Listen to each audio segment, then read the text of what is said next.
In chapter 2 of Not Just a Pretty Face, what did you mean by because we're worth it? Because we're worth it was the original slogan of the Campaign for Safe Cosmetics. So we made up t-shirts and posters, the Campaign for Safe Cosmetics, because we're worth it. This was the only time we got a serious legal threat from the beauty industry. And it came in the form of a legal letter from L'Oreal saying, you can't use that slogan, we own it.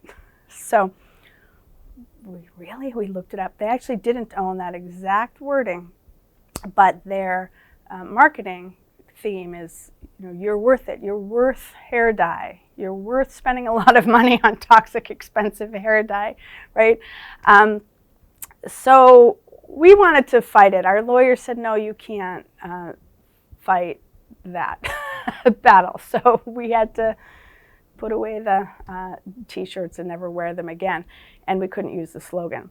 But that was the impetus behind the campaign. And what we did originally was, and this was in 2002, 2003, our research study came out about the phthalates.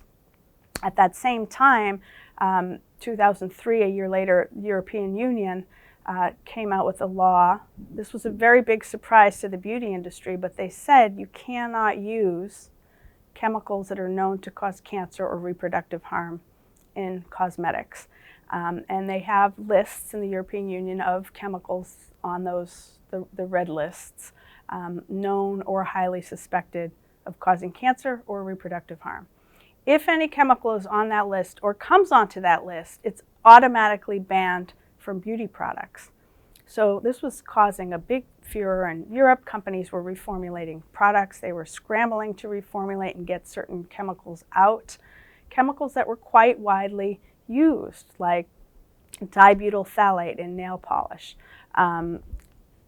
Here, though, no laws. So we went to the companies, and I tell this story in the book, and we sent them letters, and we had a woman who called them, saying, hey, you're taking these chemicals out of your products in Europe. How about if you also commit to taking them out in the United States? So silence, silence, silence. And then eventually they started to send the same letter, a form letter from the trade association, which essentially said, our products are the safest in the world. I'm paraphrasing, but Europeans are essentially hysterical. We don't pay attention to what they do. You don't need to worry about this. All of our products are safe. So very dismissive. And so that led us to form the Campaign for Safe Cosmetics and said, okay, we're going to really pressure these companies publicly. We're going to do research, report what we find, and that's how we're going to get their attention. And it did work. That's what it takes. It takes activism. It takes public pressure, continued, sustained over years. And with that, we did get some big victories. Some major companies came out and reformulated their products in major ways. So that's good, but it shouldn't have to be so hard. It really should not have to be so hard. And there was also a positive side to that story, which was that these companies we'd never heard of started sending us letters too. Hey, we already don't use those chemicals. We've already found out how to make products that are great. And we ended up with hundreds and hundreds of companies that wanted to work with us because they recognized that they needed a nonprofit arbiter kind of in the field of the beauty industry would be helpful to hold companies accountable, to educate the public. So I think that's an extremely important sector in making change for the future is nonprofit groups, consumer groups, and public interest research efforts. So that's what I've done for my whole career, for many years on the beauty industry and now working on pesticides. In chapter 1 of Not Just a Pretty Face, what did you mean by skin deeper? So skin deeper, and that was, I think it was chapter 4 maybe, but skin deeper. So I mentioned this earlier, but the environmental working group put together a database called Skin Deep. And I tell the story of how that was created. And it was really a woman named Jane Houlihan. She's a scientist who worked for EWG, who worked with us on the Campaign for Safe Cosmetics. And she got interested in the question of what's in products and how can you find out easily. So the only way actually to find out was to order a book for $350 from the beauty industry. So it was called the Cosmetics Compendium or something. So she's sitting on a plane with this book, like looking through, like, wow, they're using a lot of chemicals. I bet we could put this into a database and match it up against all of the chemicals and products. So she conceived of this amazing idea that nobody had ever done before, and still to this day is truly one of the best online resources for chemicals.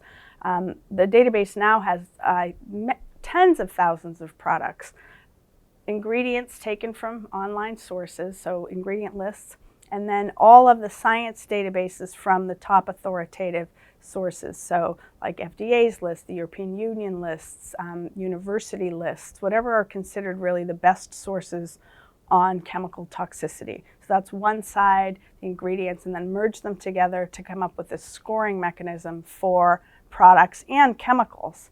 So it's a good research database for chemicals too, because that second piece, the government databases all existing in one place, wasn't anywhere before. You would think that might be something the government would create, or, it's not, unfortunately, been easy to make this stuff transparent. It's taken these massive efforts from the nonprofit sector. So Skin Deep, then when we had that database together, it was really something to be able to look across the industry, and we wanted to know all sorts of things, like who's making the worst shampoo and which is the worst company.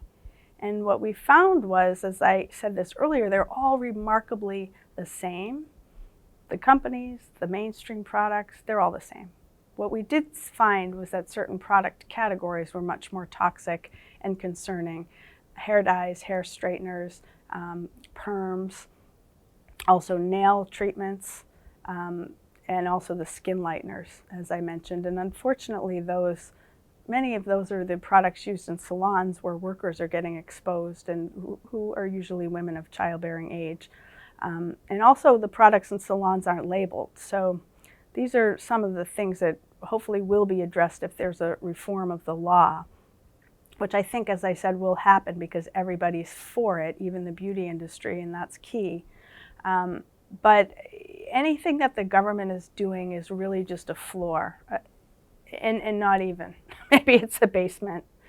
One of the key learnings from our work in the cosmetics campaign was that all of us have to take the agency to really protect our own health and find out what's true and cut through the marketing BS, and really take it upon ourselves to protect our families and our health and our kids.